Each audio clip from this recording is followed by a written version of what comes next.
Topik lainnya, Sekjen Partai Nasdem Hermawi Taslim mengatakan tidak ada perbedaan perlakuan saat menyambut kehadiran Prabowo Subianto ataupun Anies Baswedan di Nasdem Tower. Sebelumnya, karpet merah digelar saat Surya menyambut langsung kehadiran Presiden terpilih Prabowo Subianto di Nasdem Tower. Sementara saat Anies Baswedan datang diterima melalui pintu samping Nasdem Tower dan disambut politisi Nasdem Sugeng Suparwoto. Terkait hal itu, Taslim menegaskan tidak ada perbedaan dan semua diperlakukan sama.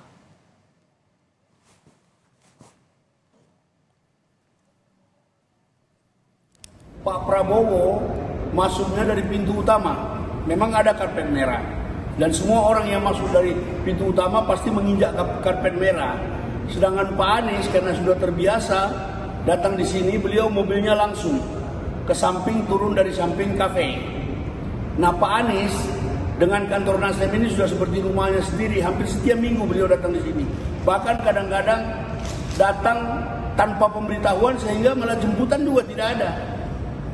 Jadi tidak ada perbedaan apa-apa. Pak Anies kemarin sampai jam 10:30 di sini.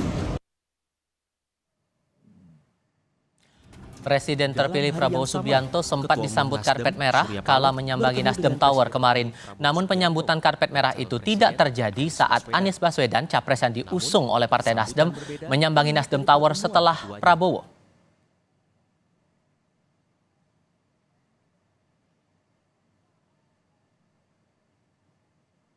Menyambut kedatangan Presiden Prabowo Subianto. Usai pertemuan dilakukan, Surya Paloh juga mengantar Prabowo Subianto pulang. Di hadapan Surya Paloh yang parpolnya berbeda koalisi dalam Pilpres, Prabowo Subianto bilang jika sehabis persaingan timbul kerjasama. Sudah persaingan, saatnya kita kerjasama, saatnya kita bahu-membahu untuk bangun bangsa kita. Intinya adalah saya sangat berterima kasih, saya sangat menghargai sikap Nasdem. Setelah pertandingan kita bersaing, ya kan? Tapi kita tetap bersahabat, kita tetap satu keluarga, kita tetap cinta tanah air. Sementara calon Presiden Anies Baswedan tiba di kantor DPP Nasdem untuk menghadiri acara berbuka puasa. Tanpa disambut Surya Paloh, Anies masuk ke kantor DPP Nasdem. Anies tak mempersoalkan pertemuan antara rival politiknya di Pilpres, Prabowo, dengan Ketua Umum Parpol pengusungnya Surya Paloh. Iya, saya rasa itu sesuatu yang baik ketika ada tokoh seperti Pak Prabowo mau berkunjung, lalu Partai Nasdem sebagai tuan rumah menerima dan menyambut, ya sesuatu yang baik. Sesuatu yang tidak ada yang luar biasa. Tapi katanya Nasdem ini 50-50 Pak, bisa gabung ke Partai. Ya tidak ada obrolan yang khusus kecuali yang disampaikan di media tadi. Sambutan hangat yang diberikan Nasdem kepada rival politik di Pilpres, Prabowo Subianto, banyak dibaca sebagai bagian dari upaya bergabungnya Nasdem ke koalisi Prabowo. Meskipun sejumlah petinggi Partai Nasdem mengatakan peluang koalisi masih 50-50. Tim Liputan, Kompas TV.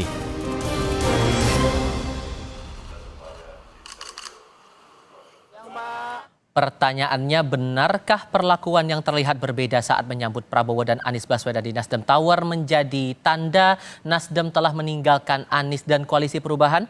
Kami diskusikan bersama dengan para narasumber. Bergabung saat ini pengamat politik dari Universitas Indonesia Aditya Perdana dan politisi Partai Nasdem Irma Suryani Chaniago. Selamat sore semuanya, apa kabar?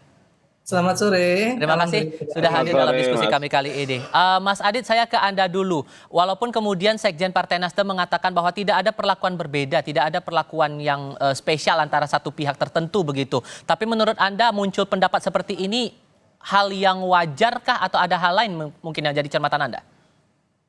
Yang menjadi istimewa itu karena memang ada kunjungan yang punya maknanya akan bisa beragam ya. Karena pada waktu itu disampaikan bahwa kunjungan spesial Pak Prabowo itu tentu dalam kerangka satu memang secara formal mengapresiasi apa yang disampaikan oleh Pak Surya Paloh terkait dengan kemenangan dari Pak Prabowo itu sendiri. Yang kedua, orang kemudian beranggapan atau berinterpretasi bahwa ini adalah sebuah pembuka jalan gitu ya dari usaha Nasdem untuk di dalam menjadi bagian dari pemerintahan Pak Prabowo ke depan ya. Ini yang mungkin akan menjadi sebuah interpretasi yang akan jadi sangat beragam, dan saya pikir itu menjadi sangat wajar karena itu dilakukan pada waktu yang bersamaan kepada sumber yang utama, yaitu Partai Nasdem. Kalau bagi pihak yang melihat di luar, itu tentu akan punya interpretasi yang sangat beragam, dan saya pikir itu wajar. Pada sisi yang lain adalah Nasdem memiliki calon presiden namanya Anies Baswedan. Pada sisi yang lain juga ada kesempatan di mana Pak Prabowo hadir di sana gitu ya, untuk kemudian mengapresiasi apa yang disampaikan Pak Surya Paloh, dan kemudian mungkin ada pertimbangan-pertimbangan yang sedang dijajaki terkait dengan masuknya di dalam pemerintahan baru. Oke. Nanti mungkin Bu Irma akan bisa jauh lebih banyak soal itu. Nah, saya kasih giliran ke Bu Irma kalau begitu. Pandangan ada beda perlakuan seperti ini menurut Anda hal yang wajar dianggap sebagai pendapat saja atau ya ini arahnya udah berlebihan nih?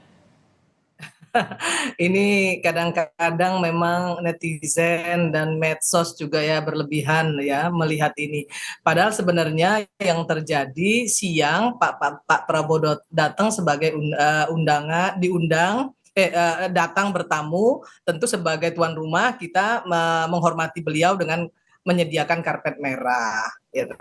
Nah, kemudian kalau Pak Anies, karena beliau adalah bagian dari koalisi perubahan, bagian dari keluarga sendiri, dan juga momennya adalah buka puasa bersama, dan di jalan tengah, yang di ruang tengah yang dipakai untuk karpet merah itu memang sudah digunakan untuk anak-anak yatim piatu pada malam itu, pada sore hari dan sampai malam itu.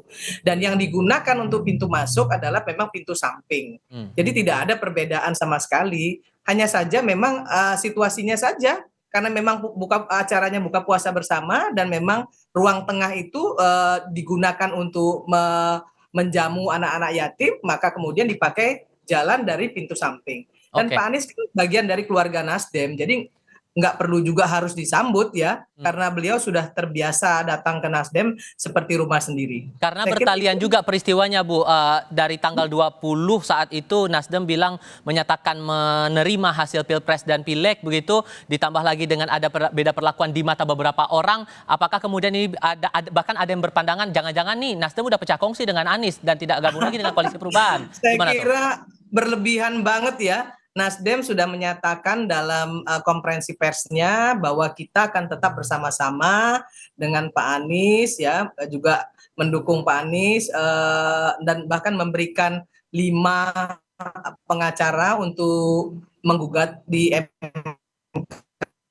seperti itu. Jadi sebenarnya tidak ada masalah antara Nasdem dan Anies ya. Nasdem dan koalisi perubahan itu nggak ada persoalan sama sekali.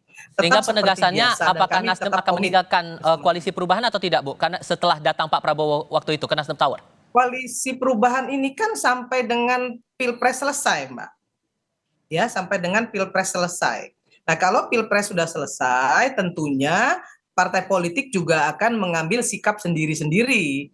Baik PKS yang juga sudah mengucapkan selamat kepada Pak Prabowo, maupun PKB maupun Nasdem. Jadi kami partai politik beda dengan calon gitu ya. Jadi jangan juga kemudian dipolitisasi gitu, hal-hal kecil yang menurut saya nggak relevan lah untuk dijadikan bahan goreng-gorengan gitu ya. Sampai Pilpres beres itu sampai kemarin pengumuman dari KPU atau sampai MK menyelesaikan PHPU? Oh, tentu sampai MK, sampai selesai. Sampai selesai. Oke, Mas Adit, saya ke Anda kalau begitu. Anda menangkapnya apakah ini tanda bahwa pecah kongsi atau tidak menurut Anda? Saya bukan melihat sebagai pecah kongsi ya.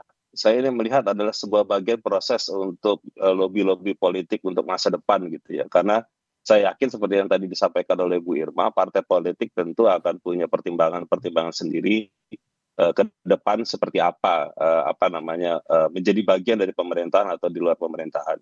Mereka tentu harus punya keputusan politik yang jelas gitu ya, karena terkait dengan bagaimana pertanggungjawabannya kepada masyarakat. Sehingga fenomena beberapa hari ini hingga sampai keputusan MK itu mengatakan final dan mengikat gitu ya, maka kemudian masih akan terjadi Mas. Jadi menurut saya masih akan ada banyak peristiwa-peristiwa yang nanti jauh lebih dramatis mungkin ya, yang akan bisa jauh lebih menghebohkan dan mungkin akan bisa menunjukkan bagaimana sikap masing-masing partai politik baik yang ada di koalisi 01 ataupun koalisi 03 terhadap pemerintahan Pak Prabowo nanti gitu. Itu Oke. masih panjang kalau menurut saya. Tapi setidaknya dari pandangan Anda sejauh ini nasib Anies bakal bagaimana kemudian setelah PHPU ini dijalankan di MK? Ya, saya pikir kalau di persidangan di MK tentu kita akan melihat prosesnya ya. Persoalan krusial di dalam persidangan di Mahkamah Konstitusi itu adalah terkait dengan bagaimana pembuktian itu bisa dilakukan. Dan pembuktian itu bisa menjadi sebuah alat yang sah untuk kemudian hakim bisa memutuskan perkara itu sesuai dengan yang diharapkan oleh pemohon atau tidak. Jadi itu yang perjuangan yang paling krusial dan juga penting yang dihadapi oleh semua pihak yang ingin menyelesaikan persoalan perselisihan di Mahkamah Konstitusi. Nah, di luar itu tentu orang berspekulasi atau bahkan mungkin juga di tim calon presiden atau bahkan mungkin partai politik, mereka akan juga berhitung juga bagaimana tentang konstelasi atau situasi politik ke depan.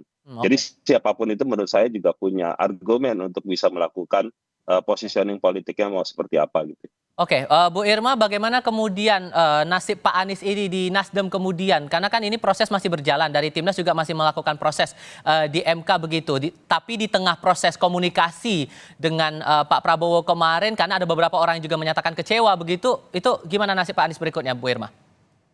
Kita kan nggak bisa ya memuaskan semua orang, itu yang pertama. Yang kedua, partai politik dengan calon itu kan berbeda, ya. Berbeda tujuan, berbeda juga cara menyelesaikannya.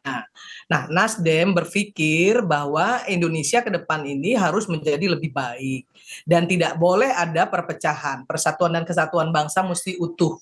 Nah, bagaimana cara kita menyelesaikan masalah itu ada jalur sendiri-sendiri dan itu yang didukung oleh Nasdem. Itu yang dikedepankan oleh Nasdem. Nah, jadi jangan juga kemudian seolah-olah dipersepsikan bahwa Nasdem meninggalkan Anies dan lain sebagainya. Saya kira tidak seperti itu. Pak Surya Paloh sudah berkomitmen gitu ya, sudah berkomitmen untuk terus bersama-sama dengan partai koalisi sampai dengan gugatan di MK ini selesai.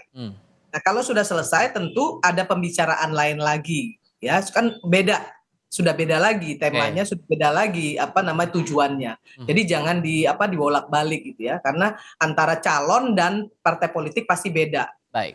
Beda tujuan dan beda juga cara menyelesaikan masalahnya. Baik, Bu Irma mewakili Partai Nasdem, terima kasih. Mas Adit juga terima kasih sudah hadir dalam diskusi kami kali ini. Ya, Sehat selalu sama-sama. semuanya. Selamat sore. Sore.